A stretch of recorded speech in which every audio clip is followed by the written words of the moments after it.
A friend of mine came to me and asked me if I could do a custom birthday present for her dad. My response was sure. How much time do we have? Not very much. We'd have to get it done as soon as possible. Come to find out that as soon as possible was 3 or 4 days. And that was not enough time to get a full sculpture done from scratch. I don't like that brush.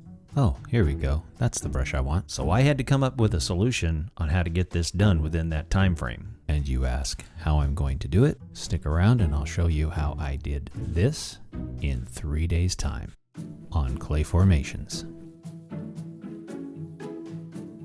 5 years ago, I began my Clay Formations YouTube channel, and my very first video was Skullduggery. At the time, I thought the video was pretty good, but in reality, it was really bad. But the sculpture itself wasn't really bad, so that was the sculpture that my coworker decided she wanted on top of her decanter. So that's what we're going with.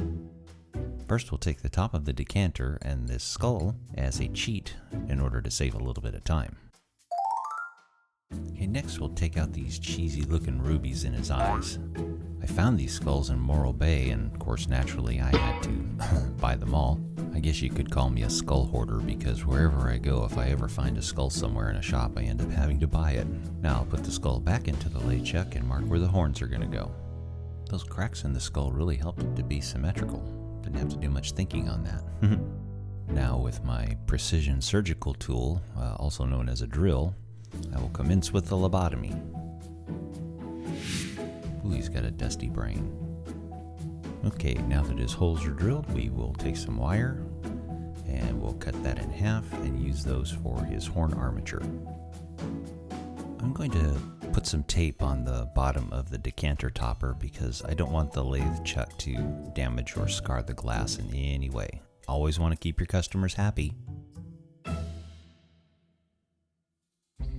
Okay, we're going to mix up some epoxy sculpt to put inside of the skull's eye sockets because they're kind of rough on the inside, and I couldn't use my Dremel because I wasn't sure exactly how thick the insides of the sockets were, so to be on the safe side, we'll just do it this way.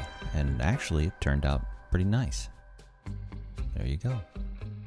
Now, since the skull is hollow, I'll have to take a little bit more of that epoxy sculpt and put the horns into the hole and then reinforce the bottom with the epoxy sculpt. That way the skull horns won't move around while I'm working on it. I probably should have drilled a hole in the bottom of this guy and then filled his head full of epoxy or something to make him solid, but I was afraid it might get a little too heavy.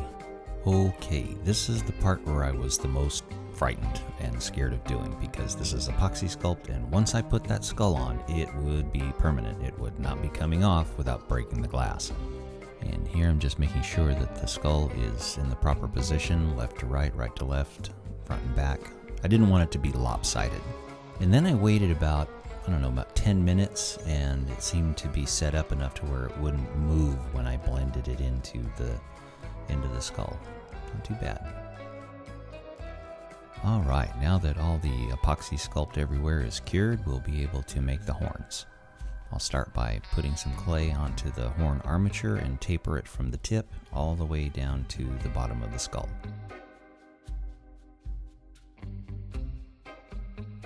After I get all the clay onto the armature, what I'll do is I'll blend the bottom of the horns into the skull. They won't stay this way because if you look at most animal horns, you'll notice that there's a bunch of burl down at the bottom of the base of the horns. But what I have to do is I have to taper it from the tip to the bottom in order to get a uniform silhouette from small to large at the base. Now we'll go ahead and make the ridges of the horn all the way down to the base of the skull. And the reason why I'm doing this now is because once I etch out the burl part of the horn, I won't be able to do this because it'll mess up all the little gnarled areas down at the bottom of the horn. It'll make a little more sense in just a few minutes. Now I'll etch out the burled area of the horn. First I'll take my loop tool and I'll make a clean edge around the base of the horn. I'll leave a little more clay in the back part of the horn to make it look like it's kind of protruding up from the back to the front. Gives it a little more dynamic look. Then I'll take my ball stylus and sort of poke and prod the base of the horn to give it a nice little rough edge burled look. If you look at deer horns and other animal horns, you'll notice that the horn grows up and over the skin, and there's this gap, this burl gap between the base of the horn and the skull. Really not sure why that is. I'll have to do some research on that, but for this particular set of horns, we will call it good.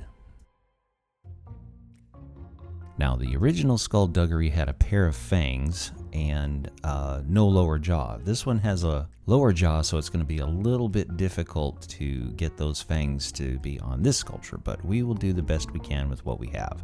Unfortunately, I won't be able to make the fangs stick out. I have to attach the base and the tip of the tooth onto the skull because, you know, this is a decanter and it's going to be removed from the lid and put back onto the bottle, and all that movement would most definitely break the teeth off. So I'll have to have the clay on both sides. So it creates kind of a curve, which is fine, but it won't be as good as the original. Now we will very carefully cure the horns with the heat gun, and then we can start to paint.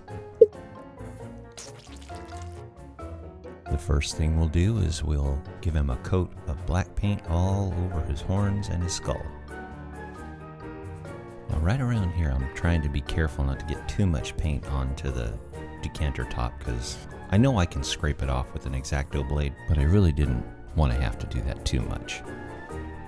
Now that the black base coat is on, we can dry brush it with some brass metallic paint. Well, I guess the brass paint got a little excited there. Okay, I guess we'll just go ahead and start dry brushing the brass paint onto the skull. This is where all the details start to come out and your reward comes out for all your hard work. Now we'll take some Musou black and paint all the eye sockets and the inside of the nose, and in 2 days' time you have yourself a Skullduggery whiskey decanter.